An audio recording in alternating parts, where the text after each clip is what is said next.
오늘은 에스겔서 29장 말씀을 배경으로 함께 애굽의 교만이 무엇이었는가를 생각해 보면서 우리 스스로를 하나님의 말씀에 비춰보는 그런 시간을 갖도록 하겠습니다. 에스겔서가 1장부터 48장까지 이렇게 에스겔서가 있는데, 이 에스겔서만 여러분들이 잘 이렇게 숙지를 하고 이 말씀이 여러분들의 삶 속에 잘 적용이 돼도 여러분들의 생활하는 데 있어서는 굉장히 하나님의 은혜가 크게 임하시는 그런 역사를 체험할 수가 있고 경험할 수가 있어요. 우리 기독교는 체험 종교라고 그랬습니다. 마음의 종교, 생각의 종교가 아니에요. 삶 속에서 직접 경험을 하고 생활 속에서 직접 체험을 해요. 근데 그 경험을 하고 그 체험을 하는 것이 내 어떤 의지에 의해서, 내 경험에 의해서 경험되어지는 경험, 다른 사람들의 경험에 의해서 경험되어지는 경험, 이게 아니라는 거예요. 하나님의 역사하심을 통한, 하나님을 느끼고 하나님을 경험하는 삶이에요. 할렐루야. 이것이 바로 믿음으로 사는 사람들의 모습이고 삶인 거예요. 지난 시간에 우리가 보았던 두로와 시돈, 지난 시간에 우리가 공부를 할 때 28장을 통해서 우리가 느껴볼 수 있었던, 확인해 볼 수 있었던 그 하나님의 그 메시지는 무엇이었느냐? 바로 두로와 시돈에 대한 경고였는데, 이 두로와 시돈도 작지만 아주 강한 그런 강대국이었다라는 거예요. 이 두로와 시돈은 무역을 통해서 얻어진 부를 축적한 그런 경제 강국, 문화 강국이었다. 그러니까 경제 대국이요 문화 대국이었던 나라가 바로 두로와 시돈이었다. 이것을 우리가 확인해 볼 수가 있었어요. 그런데 그들이 교만했다라는 거예요. 그래서 하나님께서 그 교만한 그들을 심판하신다라는 거예요. 그리고는 이제 29장으로 넘어오면서 또 하나의 강대국이 또 등장을 해요. 이 애굽은 초강대국이죠. 강대국 중에 가장 큰 강대국이었다. 근데 이 강대국은 어떤 강대국이었느냐? 군사적인 강대국이었다. 그래서 이 애굽은 군사 문화 강대국이었다. 그러니까 두로와 시돈은 경제 문화의 강대국이었지만 이 애굽은 군사 문화의 강대국이었다라는 것을 우리가 이 말씀들을 통해서 다시 한번 확인해 보면서 말씀으로 들어갈 수가 있습니다.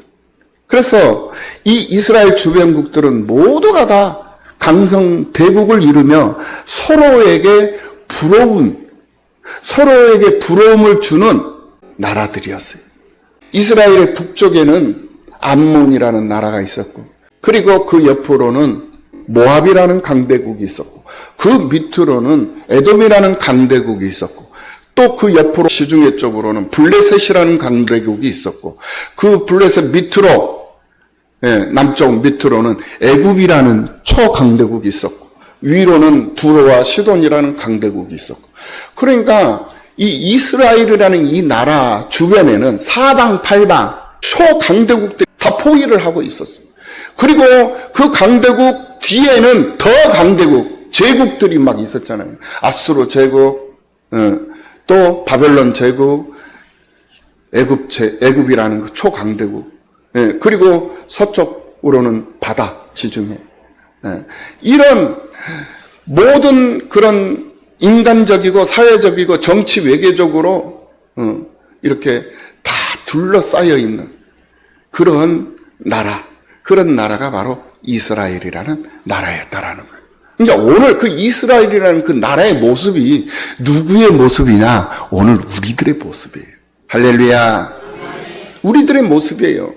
우리들 주변에 사방팔방 물질의 문제, 자녀들의 문제, 부모의 문제, 사회적인 문제, 직장 문제, 문제 아닌 것들이 하나도 없어요. 다 문제 덩어리예요. 그것도 그냥 보통 문제가 아니잖아요. 모든 것이 다 문제예요.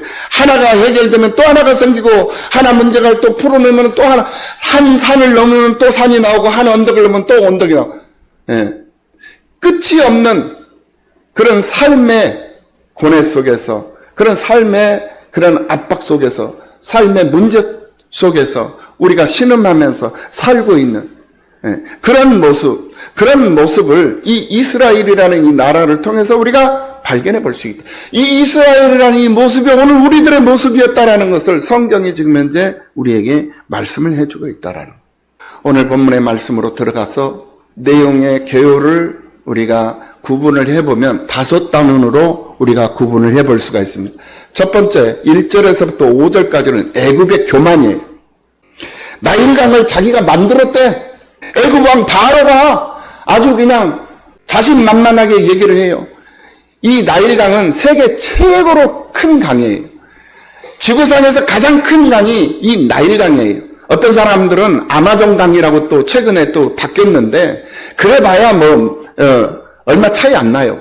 그런데 사실상 우리가 어렸을 때부터 알고 있기로는 세계에서 가장 긴 강, 세계에서 가장 큰 강이 어떤 강이냐? 바로 애굽의 나일강이었어요. 그래서 그 길이로 말하면은 약 한 6,650km 정도 된다고 해요. 6,650km. 가장 큰 강. 그리고 두 번째로 큰 강인 아마존 강은 6,400km. 그러니까 한 150km 정도는 차이 나요. 예. 150km 그거 가지고 쩌쩌하게 누가 1등 큰 강이고 누가 2등으로 큰 강이 이거 따지지 말고 어쨌든 나일강이 세계에서 가장 큰 강이고 두 번째는 아마존 강이 가장 두 번째로 큰 긴 강이고 세 번째로 큰 강은 미시시피 강이고 이 미시시피 강도 이 미시시피 강만 얘기를 하면은 좀 더 짧아요. 그런데 이 미주리 강하고 제퍼슨 강하고 같이 연결이 돼 있는 강들이기 때문에 상류 쪽으로 그것까지 다 연결시켜가지고 보면 세계에서 세 번째로 긴 강이 미국에 있는 미시시피 강이다라는. 어쨌든 간에 이런 큰 강들, 바다 못지않은 그런 강 주변에는 풍요로움이 있잖아요.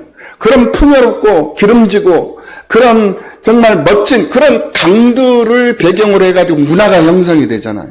그래서 나일강 문화가 형성이 되고 항하 문화가 형성이 되고 인더스강 인도 쪽으로 인더스강 문화가 형성이 되고 메소포타미아 문화가 형성이 되고 메소포타미아 강 유역을. 그래서 이 강들이라는 것은 사람의 생명 줄기하고도 똑같은 거예요. 그래서 물은 생명이라고 그러잖아요. 그만큼 문화와 문명의 근원지가 이 강이란 말이에요. 이런 강물을 하나님께서 창조 섭리에 의해 가지고 만들었다라는 거예요. 하나님께서 만들어 가지고 그 나라를 축복해 주시기 위해서 그 주변에 있는 나라들을 민족들을 축복해 주시기 위해서 하나님께서 그들에게 선물로 주신 거예요. 그런데 하나님 앞에 받은 선물을 하나님 앞에 감사하지 않냐고 그것을 자기 것이라고 우겨대 자기가 만들었대 공갈치고 뻥치기 하면서 교만을 떨면서 산다 이거예요. 하나님의 선물을 자기의 것으로 둔갑을 시켜버려. 세계 제1의 강이 자기의 것이고 세계 제1의 강이 자기를 위하여 만들었다라는 것 그것이 바로 하나님 앞에 결정적인 교만이었다라는 거예요. 그래서 하나님은 그것을 심판하시겠다. 그래서 그 교만이 하나님 앞에 심판의 대상이 되었다라는 거예요. 이것이 바로 1절에서 5절까지의 내용. 그리고 6절에서 7절까지의 이 내용은 애굽과 이스라엘과의 이 관계였어요.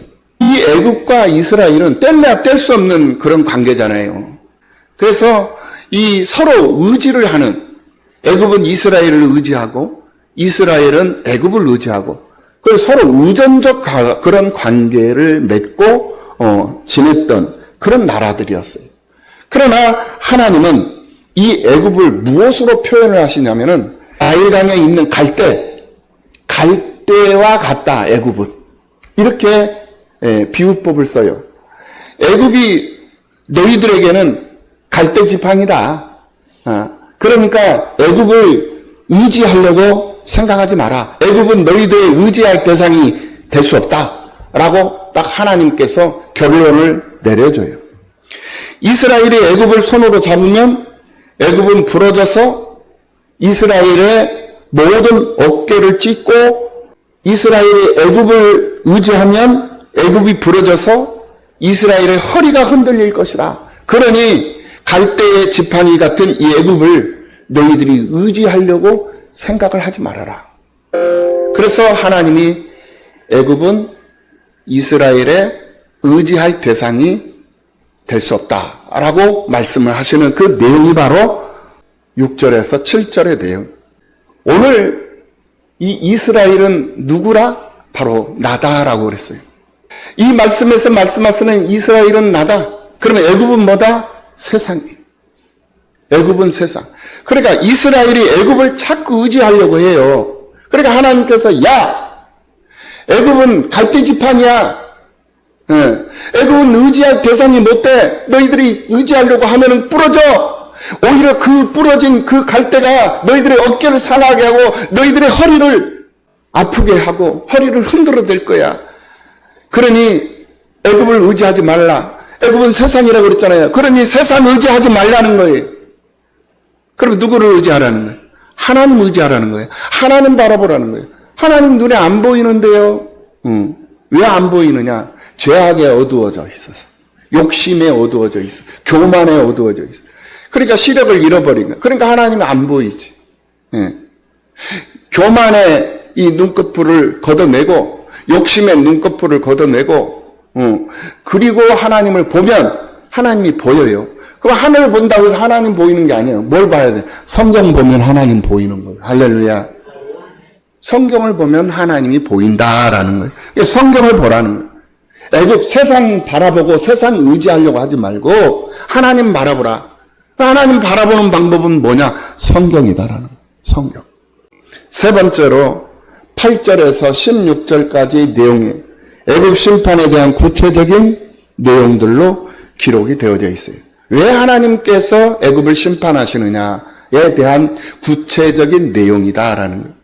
풍요로운 나일강을 애굽 왕 바로는 자기가 만들었다라고 하면서 자기의 것이다라고 하면서 억지를 부리고 있다. 억지 주장을 하고 있다라는 거예요. 예. 그러니 내가 그것을 그대로 내버려 둘 수 있겠느냐? 내버려 둘 수 없다는 거예요. 내가 나일강을 쳐서 황폐한 땅, 사막, 황무지, 곧 사막이 되게 해버릴 것이다. 라고 지금 에스겔을 통해서 예언하게 하시는 거예요. 그리고는 40년 동안 사람이 살 수 없는 나라를 만들어버릴 것이다. 백성들을 흩어버릴 것이다. 다른 나라들이 이 애굽을 의지할 수 없도록 지극히 미약한 나라로 내가 만들어버릴 것이다.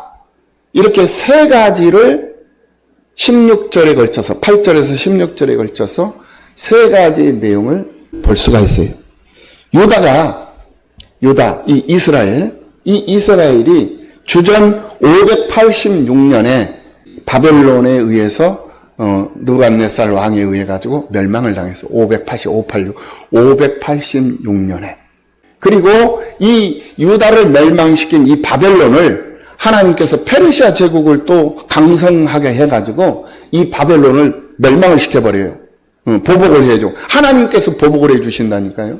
예, 당신의 백성들을 괴롭혔던 그 자들을, 그 대상들을 하나님이 보응을 하셨는데 어떻게 보응을 해요? 멸망시켜버리는 거예요. 그리고는 유다 백성들을 위로하게 하죠. 회복을 시켜주잖아요. 이게 하나님의 역사거든요. 그래서 539년에 바벨론이 이 페르시아 제국에 의해서 멸망을. 그러니까 이 바벨론 제국은 70년의 역사밖에 없어요. 잠깐 제국구를 이루어가지고 잠깐 세계를 정복했다가 페르시아 제국에 의해서 멸망을 당해요. 예, 그런 과정 속에서 예수님 오시기 전 535년에 이 페르시아 제국에 의해서 애굽이 멸망을 당해요. 그래서 이 페르시아 왕 캄비세스 2세에 의해 가지고 이 애굽이 정복을 당하는데 그 후 40년이 지나 가지고 잠깐 해방의 기쁨을 누리게 돼요. 애굽이. 그러다가 다시 그 해방의 기쁨을 채 누리지도 못한 상태에서 다시 페르시아 제국에 의해서 멸망을 당해요. 다시 잠깐 회복을 했다가 멸망을 당해요. 아르타크 세르크세스 3세라는 그 왕의 황제에 의해서 다시 멸망을 당해요. 그 이후에 애굽은 수천 년이 이제 지나죠. 그러면서 주후 1922년 국가가 독립될 때까지 전 세계에서 나라들 중에, 전 세계 나라다운 나라들 중에 가장 힘이 없는 나라가 되어서 다시는 다른 민족들보다 높아지지를 못했다라는 것을 알 수가 있어요. 하나님이 그들을 그렇게 작게 만들어 버리신 거예요. 보잘것없는 나라를 만들어 버렸어요. 그들이 다른 나라 백성들이 섬길 수 없도록 만들어 버린 거예요. 그들이 다른 백성들을 다스릴 수 없도록 만들어 버렸다라는 거예요. 그래서 애굽은 지금도 이집트잖아요. 지금도 그 애굽은 조상의 문화 유적으로 관광객이나 유치하면서 생계를 유지하는 그러한 상태로 지금 현재 놓여져 있는 거예요. 그러니까 예수님 오시기 전 580년경에 에스겔에 의해 가지고 예언하게 하신 그 예언이 2000년 지났으니까 2500년, 2600년이 된 거 아니에요. 2600년이 지난 이 상황 속에서도 애굽은 아직 회복을 못하고 있어요. 하나님께서 그렇게 역사를 하신다니까요. 에스겔 선지자에게 예언하셨던 그 예언이 이 수천 년이 지났음에도 불구하고 회복이 안 돼 버리는 거예요. 이 40년이라는 이 숫자는 우리가 시련의 수, 환란의 수로 여깁니다. 시련의 숫자, 환란의 숫자. 그러니까 애굽에서 이끌어낸 하나님의 백성들을 광야에서 40년 동안 시련을 당하게 하셨잖아요. 훈련받게 하셨어요. 고통당하게 하셨어요. 일주일이면 들어갈 수 있는 그 거리였어요. 그런데 40일을 돌리시다가 하나님께서 마음을 바꾸신 거예요. 40년을 돌려버린 거예요. 이거 잘 알아야 됩니다. 그러니까 우리가 7일이면 해결될 수 있는 일인데 7일이면 해결할 수 있는 일인데 왜 해결이 안 되느냐? 하나님 앞에 무엇인가 지금 현재 꼬여 있는 거예요. 풀어지지 않는 무엇인가 있는 거예요. 나도 모르는 거. 그래서 그 문제를 해결하기 위해서 내가 기도로 몸부림치고 하나님의 말씀으로 몸부림치고 예배 중심적인 예배를 통해서 무엇인가를 회복시키고 무엇인가를 풀어내야 되는데 그 풀어야 할 그 과제, 그 미션을 풀어내지를 못하니까 풀어질 때까지 하나님이 내버려 둬버리는 거야. 그러니까 일주일이면 해결될 일을 40일 동안 하나님께서 해결할 수 있도록 기회를 주셨는데 40일 동안 문제가 해결되지 못하니까 어떻게 40년을 하나님이 끌어버리는 거예요. 이게 하나님의 역사예요. 우리 이거 명심해야 돼요. 그러니까 세상 살면서 며칠이면 해결될 일을 하나님 앞에 회개하지 못하고 기도하지 않냐고 내 생각대로 내 방식대로 내 소견을 옳은 대로 행동을 해버리니까 하나님이 40일을 그래도 안 되니까 40년을 끌어버리는 거야. 그래도 안 되니까 400년을 끌어버리고 그래도 안 되니까 2600년을 끌어버린 거 아니에요. 애굽이 그렇게 됐다니까요. 그러니까 이 애굽을 보라는 거예요. 이 애굽을 보고 깨달으라는 거예요. 깨달으라는. 이스라엘의 역사를 보면서 이스라엘의 이 흐름을 보면서 깨달으라는 거예요. 이게 하나님의 말씀이다 이거예요. 이게 하나님의 살아계신 하나님이 오늘 우리들에게 증거하시는 하나님의 증거. 애굽이 대단하고 훌륭한 나라이지만은 40년간 사람이 살지 못하는 나라로 만들어버리겠다라는 하나님의 그 심판이 이렇게 완성이 되었던 것을 볼 수가 있습니다. 그리고 네 번째로 17절 이하 20절까지의 말씀은 이제 바벨론의 승리에 대한 내용으로 기록이 되어 있습니다. 두로 침공해 바벨론이 성공하지 못했어요. 두로를 침공했는데 실패를 했다니까, 이 바벨론. 두로도 강대국이었죠. 문화 강대국, 경제 강대국. 그런데 바벨론은 초강대국이야. 군사적 강대국. 그래가지고 군사적 강대국이 두로쯤이야 뭐 멸망 못 시키겠어? 정복 못 하겠어? 모든 세계가 다 주목을 했어요. 그래서 이 두로는 이제 큰일 났다. 이제 두로는 이제 멸망했다. 다 망했다. 다 불타버리고 다 무너지게 생겼다. 이렇게 했는데 아니요. 오히려 두로가 바벨론을 이겨버려. 두로가 바벨론을 물리쳐버린다니까요. 이런 상황 가운데 놓인 거예요. 그래서 이 바벨론이 두로 정복을 실패를 하고 낙심하고 절망하는 상황이 있을 때 하나님이 그들을 위로해요. 왜 그들을 위해? 이방 민족이잖아요. 근데 하나님이 그들을 위로해. 왜 위로하냐? 하나님의 백성들을 위해서 너희들이 수고를 하고 있다 이 말이에요. 그러니 걱정하지 마라. 내가 보상해 주마. 그러니까 모든 문제는 하나님의 사람들이 문제예요. 하나님의 사람들이 잘못하잖아요. 그러면 그 왜 이방 사람들을 들어가지고 하나님의 사람들을 바르게 잡아줘. 그러면 그 도구로 이방 사람들을 사용했잖아요. 그러면 사용한 그 이방 사람들을 그냥 내버려 두지 않아. 버리시지 않아. 사용하고 쓰시고 버려버리지. 그런 하나님이 아니라는. 그러면 어떠냐. 그들에게도 너희들이 내 자녀들을, 내 자식들, 내 백성들을 위해서 너희들이 수고했으니 내가 너희들에게 보상을 해주면 하나님이 그들을 보상해주고 보내신다라는. 이게 우리 하나님. 얼마나 우리 하나님이 멋있어. 얼마나 우리 하나님 매력이 있어요. 우리 하나님 얼마나 정말 신사적이고 정말 멋진 하나님이십니까.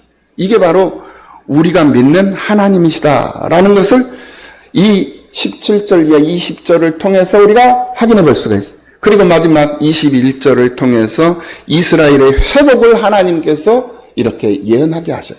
반드시 회복이 돼요. 그리고는 회복뿐만이 아니라 그 속에서 한 뿔이 나온다고 그랬어요. 이 뿔이라는 것은 대단한 거예요. 예수 그리스도가 예언되고 있다는 것을 분명히 말씀해 주고 있어요. 이렇게 오늘 29장의 말씀이 5단원으로 이렇게 구분이 되어서 오늘 우리들에게 하나님 살아계심을 증거하고 있다라는 것을 볼 수가 있어요. 그런데 중요한 게 뭐냐? 우리는 오늘 이 본문의 말씀을 통해서 1절에서부터 16절까지의 내용을 보면서 그리고 17절부터 21절까지 내용을 보면서 16절과 17절 사이에 시간차가 존재하고 있다는 것을 확인해 볼 수가 있어요. 시간차가 존재하고 있더라. 오늘 본문 1절에서 뭐라고 말씀하십니까? 오늘 본문 1절에서 열째 달 이랬어요. 열째해. 그러니까 이 에스겔이 그발 강가로 포로로 잡혀간 그 해수가 10년이 됐단 말이에요. 10년이 된 열째 달 12째 날에 하나님의 말씀이 임했어요. 그런데 쭉 내려와서 17절 말씀을 보니까 27째 해 첫째 달 초하루에 두로에 대한 예언이 나오게 되는 것을 보게 돼요. 몇 년 차이가 있죠? 열째 해, 27째 해. 그럼 몇 년 지금 현재 갭이 있어? 17년이라는 그러한 시간차가 존재하고 있다라는 것을 확인해 볼 수가 있는 거예요. 무려 당장 17년이라는 그런 시간차가 생겼다. 그래서 이 예언이라는 것은 이 예언은 그냥 예언이 아니에요. 이 예언은 하나님께서 말씀해 주신 그 말씀을 받아가지고 선포하는 거거든요. 이게 바로 계획적 예언이에요. 계획이 되어 있는 예언, 계획된 예언이다 말이에요. 계획. 그러니까 이방 무당들이 예언하는 그 예언은 자기들이 점치는 예언이에요. 이 성경에서 말하는 예언은 맡을 예라고 그래서 하나님의 말씀을 맡아서 맡을 말씀을 한단 말이에요. 그래서 예언자, 맡아서 말씀을 선포해 주는 사람을 가리켜서 예언자라고 그래요. 그러니까 이게 바로 성경적 예언자야. 그런데 무당들이 말하는 그 예언, 미리 예자예요, 이거는. 그러니까 맡을 예가 아니고 미리 예. 똑같은 예자지만 한자로 하면 틀려. 미리 예언을 한다면, 이 미리 예언을 한다라는 것은 점친다라는 거잖아요. 예고를 한다라는 거예요. 점을 친다라는 거예요. 그래서 미리 예언을 해주는 사람. 이게 바로, 무당들이나, 이방 종교인들이 예언을 한다는 그 예언이죠. 그러니까 그 이방인들이 하는 예언과 우리 성경에서 말하는 예언은 너무나도 다르다라는 거예요. 그래서 이 예언이라는 것은 계획된 예언이 있고, 계획이 된 예언, 있고, 오늘 이 본문의 말씀을 보니까 지향적인 예언도 있더라. 이것이 발견이 됐다니까요. 계획 예언이라는 것은 두 가지로 나눠지는 거예요. 계획된 예언과 지향된 예언, 이렇게 나눠지더라는 거예요. 이것을 알게 해 주시더라는 거예요. 그래서 오늘 이 에스겔의 이 예언은 어떤 예언이었느냐? 바로 계획된 예언이었지만은 그 계획된 예언이라기보다는 지향된 예언이었다라는 것을 여기서 깨달아 볼 수가 있다라는 거예요. 그러니까 방향은 같아요. 방향은 같습니다. 그러나 내가 생각했던 상황, 내가 생각했던 장면, 내가 생각했던 것과 다르게 나타나고 다르게 보인다고 해서 그 예언이 의심이 되고 의심을 받고 불신을 하면 안 된다라는 거예요. 하나님께서 말씀해 주신 예언, 이 예언은 다른 거 아니에요. 이 하나님의 말씀이에요. 성경이에요. 성경. 이 하나님의 말씀이 지금 현재 내 생각과 내 상황과 다르다고 해서 다르게 느껴지고 다르게 나타난다고 해서 이거 잘못된 거야 라고 판단하고 정죄를 하면 안 된다라는 거예요. 왜? 지향된 예언이기 때문에 그렇다라는 거예요. 계획된 예언도 있지만 계획된 예언이 아니고 있다는. 그러니까 하나님의 말씀은 명령이라고 그랬잖아요. 이 명령에는 두 가지가 있다고 그랬어. 하나는 의무 명령, 하나는 권고 명령. 그러니까 명령도 두 가지야. 의무 명령은 책임이 따르는 거예요. 예. 그런데 권고 명령은 될 수 있으면 그렇게 하면 좋겠다라는 거예요. 이건 책임이 따르지 않아. 이 명령은. 그러니까 똑같은 거예요. 예언도 그래요. 이 예언도 계획된 예언은 그 자리에서 분명하게 나타나. 근데 지향된 예언은 나타날 수도 있고 다르게 나타날 수도 있고. 그런데 결론은 똑같아. 방향은 같아. 결과는 같다라는 거예요. 그러니까 이게 무슨 말이냐? 하나님께서 두로가 멸망할 것이다. 바벨론에 의해서 멸망할 것이다. 그런데 지금 현재 이 장면을 보니까 아니 두로가 바벨론에 의해서 멸망한 것이 아니라 오히려 두로가 바벨론을 멸망시키고 있어. 지금 현재. 그러니까 이 모습을 보고 죽은 사람들은 하나님의 예언이 잘못됐네. 하나님의 말씀이 잘못된, 이렇게 생각할 수도 있다 이거예요. 왜? 지금 내 눈으로는 지금 두로가 지금 오히려 바벨론을 지금 정복하고 있는데? 아니, 하나님의 말씀이 지금 틀렸잖아요. 180도 지금 다르게 있잖아요. 상황이. 그것도 무려 17년이라는 세월이 지금 흘러가면서 그 모습을 보고 죽은 사람들도 있고 지금 살아있는 사람도 있을 거 아니에요. 근데 죽은 사람들은 하나님의 예언이 틀렸다라고 생각하고 죽을 수도 있다 이거예요. 왜? 계획된 예언으로만 생각을 하니까, 이 예언이. 그런데 이 예언의 말씀은 계획된 예언도 있고 지향된 예언도 있다. 그렇기 때문에 이 예언의 말씀이 지금 당장 내 눈에서 봤을 때는 이루어지지 않는 것처럼 보일지 모르지만 결과적으로는 이루어진다라는 거예요. 이게 하나님의 말씀입니다. 이것을 오늘 이 에스겔서 29장을 통해서 확인해 볼 수가 있어요. 목사님은 그렇게 수십 년을 공부를 하고 수십 년을 보면서도 요번에 이걸 깨달은 거야. 하나님이 이걸 보게 하시는 거야 또. 그래서 하나님의 말씀은 살아서 역사하시는 거예요. 하나님의 말씀. 그러니까 내 생각으로, 내 경험으로, 내 믿음으로 내가 하나님을 느끼지 못하고 경험하지 못했다고 해서 그것이 옳은 것으로 착각하고 결론을 내려버리지 말라는 거예요.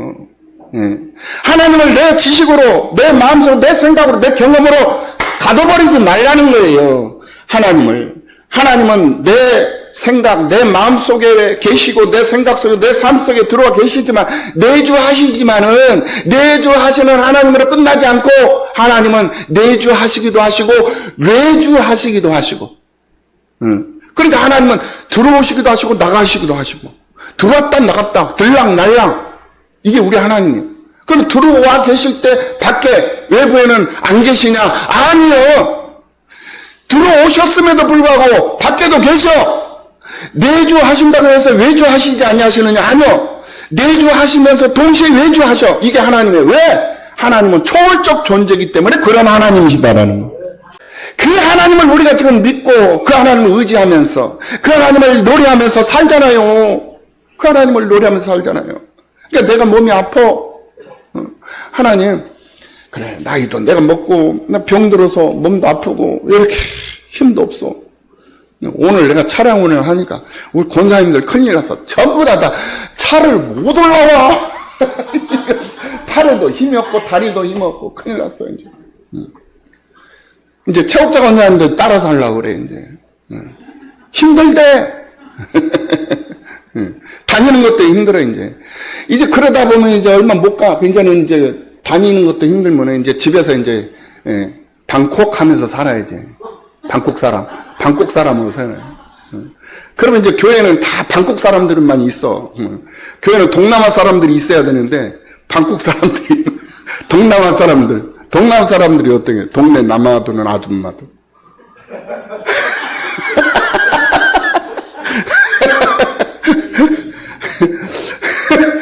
동네 남아도는 아줌마들도 없어 이제. 그러니까 교회가 텅텅 비어있는 거야. 전부 다 방콕 사람들만 있어요. 그래서 되겠냐고. 안 되잖아. 그럼 방콕에 있으면 안 되니까 어떻게 해야 돼? 힘을 얻어야죠. 힘을 얻으려면 어떻게 해야 돼? 건강식품도 좀 먹고 힘을 얻으려면 건강식품도 먹고 돈 아꼈다고 어디다 쓸 거예요. 그거 돈 아끼고 해놔봐. 결국은 자식 새끼가 그거 다 가지고 다 써버려. 나는 써보지도 못하고 그냥 고생만 직살내고 아끼고 끝나버리는 거야. 그렇다고 해서 뭐 자식들한테 아무것도 주지 말라는 말이야. 자식들한테도 좀 주고 나도 좀 쓰면서 살으라는 거야. 나도 좀 쓰면서. 그래서 건강식품 먹으라니까. 갑자기 건강식품 광고하는 사람 되고 그래. 말하다 보니까 절대 건강식품 광고하는 거 아니요. 건강 지키려고 하니까 그렇다는 거야. 그리고 운동도 하고 걸어도 다니고. 그러니까 내가 내 삶을 놔버리잖아요. 내가 마음을 놔버리고 생각을 놔버리고 아이고 힘들어. 그러니까 아이고 이제는 가기 싫어 하면서 그냥 방콕에 있어버리면 진짜 방콕에 있게 되는 거예요. 근데 힘들고 하기 싫고 귀찮지만 그걸 이겨내면서 하라는 거야. 그걸 이겨내고 그걸 극복해내고 그걸 돌파해내라는 거야. 그러면서 교회 생활하고 그러면서 신앙생활하고 그러면서 경제활동하고 이렇게 해야 90세, 100세, 120세까지 사는 거예요. 그렇지. 그렇지. 이렇게 하면 해야지. 이게 우리 하나님이 우리를 향하신 뜻이에요. 우리를 향하신 하나님의 바람이다. 하나님께서 우리에게 허락해 주신 이 예언의 말씀, 이 말씀은 영원 불변하신 말씀이에요. 단지 시간적 공간, 시간적인 공백이 있을 뿐이다라는 거예요.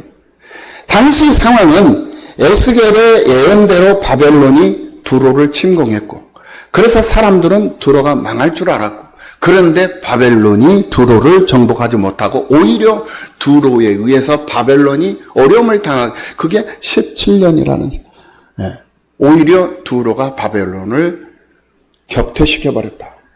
그러나 17년이 지난 이후에 두로는 결국 바벨론에 의해서 멸망을 당하고 말더라.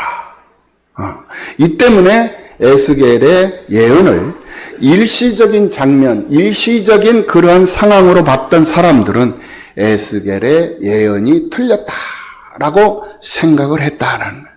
그렇게 생각하고 그렇게 잘못된 믿음으로 살다가 죽은 사람도 있고, 그렇게 생각을 했으나 에스겔의 예언이 결국에는 맞았다라는 것을 살아서 본 사람들도 있었다라는 거예요. 그래서 하나님의 예언은 계획된 예언, 계획적 인지에 의한 성취도 있고 지향적 인지에 의한 성취도 있다. 결론을 내려봅니다. 29장 말씀의 결론 무엇인가? 바로 교만하지 말라. 교만하면 안 된다라는 거예요. 교만은 금물, 교만하면 안 된다. 여러분들, 이 유다 백성들, 이스라엘의 교만이 무엇이었습니까? 이스라엘의 교만은 모르면서도 아는 척 하는 것. 모르면서 아는 척 한 것이 이스라엘의 교만이었어요. 유다의 교만이었어요. 뭘 모르면서 아는 척이냐? 하나님. 왜 몰랐느냐? 성전에 안 왔잖아요. 하나님 말씀 드리려고 생각도 안 했잖아요. 배우려고 생각도 안 했어. 뭘 보고 듣고 배우고 확신한 일에 거하면서 살아야 될 이스라엘 백성들이 하나님의 말씀은 멀리 해버리고 성경 찾지도 않았어. 기도하지도 않았어. 그리고는 자기 의에 취해 있는 거야. 자기 지식에 취해 있고 자기 경험에 취해 있어. 자기 소견에 오른 대로 그냥 사는 거야. 알지도 못하면서 아는 척하면서 사는 거야. 이것이 하나님 앞에 교만이다. 알지도 못하면서 그러면서 아는 것처럼 그렇게 행동을 하는 거야. 그 모습이 내 모습은 아닌가 한번 생각해 봐야 돼. 이게 유다의 교만이었어요. 예. 그러면은 두로와 시돈의 교만은 뭐였어요? 두로와 시돈의 교만. 물질 우선주의. 예. 물질이 우선되는. 물질 우선주의. 자기밖에 모르는 자기 중심적인 이기주의. 이기적인 그런 교만이 바로 두로와 시돈의 교만이었어요. 우리가 27장을 우리가 확인해 볼 수가 있었죠. 27장, 28장. 이 계속해서 27장 3절에서 뭐라고 얘기합니까? 나는 온전하다! 이렇게 얘기해요. 온전하대. 예, 두로의 왕이 그랬어요. 나는 온전하다. 이 세상에서 온전한 대상은 오직 한 분. 누구? 하나님. 예수 그리스도만이 온전하신 거예요. 그런데 이 두로 왕이 자기가 온전하대. 이게 27장의 3절의 말씀이라니까. 두로야, 내가 말하기를 나는 온전히 아름답다 하도다. 네, 그게 교만이다 이거예요. 너 교만이 뭔지 알아? 너 온전하다, 완전하다 한다 이거예요. 네 온전히 네가 아름답다고 하는데, 네가 풍요롭고, 네가 지식 있고 많이 아는 것처럼 그렇게 착각하는데 아니다 이거예요. 이게 첫 번째 두로의 교만이에요. 두 번째 두로의 교만은 28장 2절 말씀. 내가 하나님의 자리 곧 바다 가운데 앉아있다 하도다. 바다 한가운데 하나님의 자리에 앉아있대. 자기가 하나님의 자리에 앉아있대. 내 마음이 하나님의 마음 같은 체 할지라도 지가 하나님이래. 너는 그렇게 생각을 해도 네가 하나님이라고 하고 네 스스로 자기가 하나님이래. 자기 스스로 하나님의 자리에 앉아있대. 하지만 너는 신이 아니고 너는 인간이다. 하나님이 분명하게 말씀합니다. 그러니까 이 두로의 교만은 바닷 가운데 자기가 앉아있고 하나님의 자리에 자기가 앉아있고 자기가 하나님이고 이게 두로의 교만이었어요. 오늘 우리는 아닌가? 내가 하나님처럼 지금 현재 생각하고 행동하면서 판단하면서 세상을 살고 있지는 않는가? 이거 생각해 보라는 거예요. 세 번째 오늘 본문 애굽의 교만이 뭐였습니까? 나일강이 자기 거래. 나일강을 자기가 만들었대. 예. 나일강의 풍요가 다 자기 거라는 거예요. 맞아요? 이게 교만이라는 거예요. 나일강을 누가 만들었어? 하나님이 만드신 거예요. 누가 줬어? 하나님이 주신 거예요. 이 백성들에게 그 지역에 사는 백성들에게 잘 먹고 잘 살으라고 그리고 이 풍요로움을 가지고 하나님께 감사하고 하나님께 영광 돌리는 삶을 살으라고 하나님께서 그 지역의 백성들에게 나일강을 주셨다니까. 인도수 강을 주셨고 아마존 강을 주셨고 미시시피 강을 주셨고 황하강을 주셨고 한강을 주셨고 두만강도 주셨고 압록강도 주셨고 대동강도 주셨고 낙동강도 주셨고 낙동강 하니까 오리알 생각나 버리잖아. 왜 강을 주셨느냐? 그 지역에 있는 사람들을 풍요롭게 농사도 짓고 잘 먹고 잘 살으라고. 그래서 어떻게 잘 먹고 잘 살게 해주신 하나님께 감사하고 하나님께 영광 돌리며 살으라고 하나님이 주신 강이라는 거예요. 하나님이 주신 거예요. 그런데 자기 것이래. 자기가 만들었대. 이것이 바로 애굽의 교만이었다라는 거예요. 하나님의 은혜를 받은 것을 하나님의 사랑으로 얻은 것을 감사하지 아니하고 자기가 이룬 것처럼 자기가 다 한 것처럼 나 아니면 못해. 나 아니면 못해. 나 아니면 주방일 못해. 나 아니면 차량 운행 못해. 나 아니면 반주 못해. 나 아니면 예배가 안 돼. 이런 착각 속에서 사는 사람들이 많어. 아니요. 착각하지 말라 이거예요. 나 아니면 좀 힘들겠지. 다른 사람들이 힘드니까 그래 그 사람들이 힘든 것보다 내가 힘든 것이 낫지. 차라리 내가 하자. 하면서 내가 주방 봉사하고, 내가 차량 봉사하고, 내가 교회 청소하고, 일찍 나와서 안내도 쓰고, 밖에 나가서 전도도 하고, 콩나물 전도도 하고, 이 떼약볕에서 어떻게 콩나물 전도를 해. 콩나물 전도해야 되는데, 나 아니면 콩나물 전도 못해. 그러니까 내가 가서 해야 돼. 그런 마음을 가져. 에이, 나 아니면 못할 거야. 어떻게, 내가 오늘 빠질 거야. 하면 어떻게 하는가 보자. 아마 못할 거야.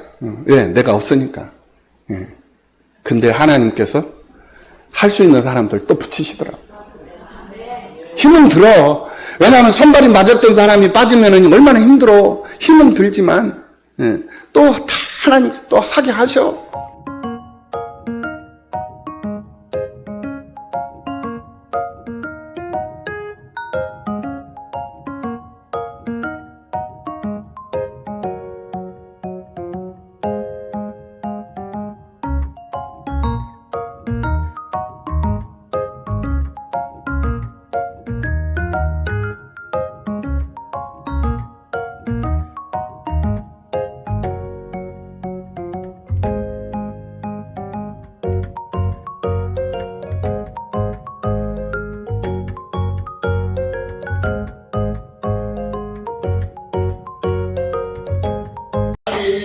이쪽으로 와세요. 예수님을 따라, 예수님을 따라 어디고 가리라. 할렐루야. 예수님을 따라 살아갈 때 밝은 태양빛이 비치고, 예수님을 따라 살아갈 때 밝은 내일인 한 번 더 예수